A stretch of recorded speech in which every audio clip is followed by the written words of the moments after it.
Bismillahirrahmanirrahim. Assalamualaikum warahmatullahi wabarakatuh. Selamat jumpa anak-anakku sekalian dengan Bapak di channelnya Rudi Rahman. Pada kali ini Bapak akan mengisahkan tentang kisah Nabi Soleh alaihissalam. Namun sebelum kalian menonton channel ini, alangkah baiknya kalian subscribe dulu ya, like and comment. Pada kesempatan ini Bapak ingin menceritakan tentang kisah Nabi Soleh alaihissalam. Nabi Soleh alaihissalam mempunyai kaum, yaitu disebut kaum Ad dan kaum Samud, ya, keturunan daripada Sam bin Nuh. Mereka tinggal di wilayah Al-Hijr. Al-Hijr terletak di pesisir Laut Merah. Wilayah Al-Hijr ini memiliki tanah yang subur. Tanah mereka memberikan hasil berlimpah ruah. Kaum Samud pekerjaannya memat gunung untuk tempat tinggal. Mereka juga menanam pepohonan. Kehidupan mereka penuh kesenangan dan kemewahan. Kesenangan dan kemewahan membuat lupa kepada Allah Subhanahu wa Ta'ala. Mereka juga suka berbuat kerusakan dan bersifat bengis. Kaum Samud melakukan perbuatan syirik. Oleh karena itu Allah Subhanahu wa Ta'ala mengutus seorang nabi yang berasal dari kaum Samud. Nabi tersebut adalah Nabi Soleh alaihissalam. Nabi yang mengajarkan kebenaran dan jalan yang lurus. Nabi Soleh adalah utusan Allah Subhanahu wa Ta'ala. Kaum Samud menolak seruan Nabi Soleh alaihissalam. Mereka meragukan kenabian dan kerasulan Nabi Soleh alaihissalam. Kaum Samud meminta mendatangkan mujizat berupa seekor unta betina keluar dari batu besar. Nabi Sallallahu Alaihi Wasallam bersedia memenuhi permintaan mereka dengan syaratnya kaum Samud harus beriman kepada Allah Subhanahu Wa Taala. Nabi Sallallahu Alaihi Wasallam berdoa kepada Allah supaya mengeluarkan seekor unta betina dari dalam batu. Keluarlah seekor unta betina yang sedang mengandung. Unta tersebut diberi sebutan Naqatullah, unta Allah Subhanahu wa Ta'ala.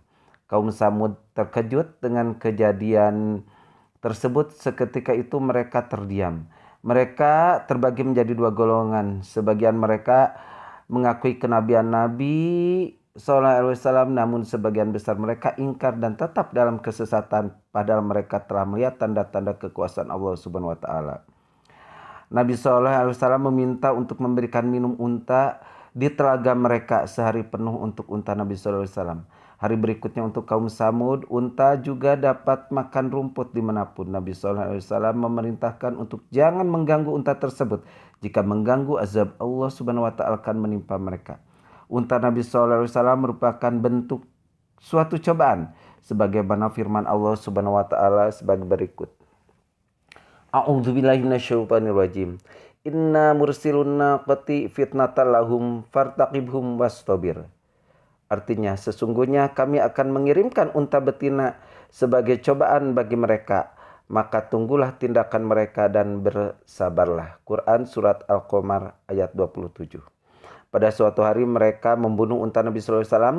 Ada 9 orang yang membunuh unta tersebut, di antaranya adalah Qadar bin Salaf dan Musra bin Muhraj. Tugas Muhra melempar lembing sehingga mengenai kaki unta. Adapun Qadar bertugas menyembelih unta tersebut dengan pedangnya. Kaum Samud bergembira dengan penyembelihan unta Nabi sallallahu alaihi wasallam. Mereka sama sekali tidak mengkhawatirkan azab Allah. Mereka tidak percaya bahwa Allah akan mengazab mereka. Kaum Samud justru menantang Nabi sallallahu alaihi wasallam mendatangkan azab. Kaum Samud berkata, "Wahai Soleh, datangkanlah azab yang telah kamu janjikan kepada kami, sekiranya kamu benar-benar utusan Allah." Nabi Soleh alaihissalam berkata, "Bersukarialah kamu sekalian selama 3 hari sebelum azab menimpa kalian." Hari pertama Allah Subhanahu wa Ta'ala menghujani mereka dengan batu-batu. Wajah mereka berubah menjadi kekuningan pada saat Nabi Sallallahu Alaihi Wasallam dan pengikutnya tidak terkena batu karena berada di puncak gunung. Hari kedua wajah kaum Samud berubah menjadi merah. Mereka menganggap azabnya sudah berlalu. Hari ketiga mereka bersukaria. Tiba-tiba terdengar suara menggelagar dari langit. suatu suara itu disertai dengan gempa bumi yang kuat. Demikian cepatnya mereka dihancurkan oleh guntur itu.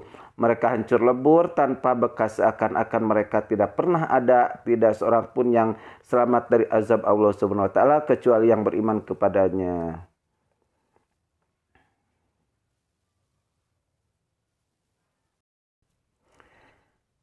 Hikmah kisah Nabi SAW.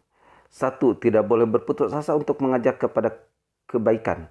2. Berani mengajak teman untuk berbuat baik. 3. Terus menerus berusaha dan berdoa kepada Allah Subhanahu wa taala agar diberi kebaikan. 4. Tidak boleh merusak ciptaan Allah Subhanahu wa taala. Demikian, semoga ada hikmah dan manfaat. Wabillahi taufiq wal hidayah. Wassalamualaikum warahmatullahi wabarakatuh.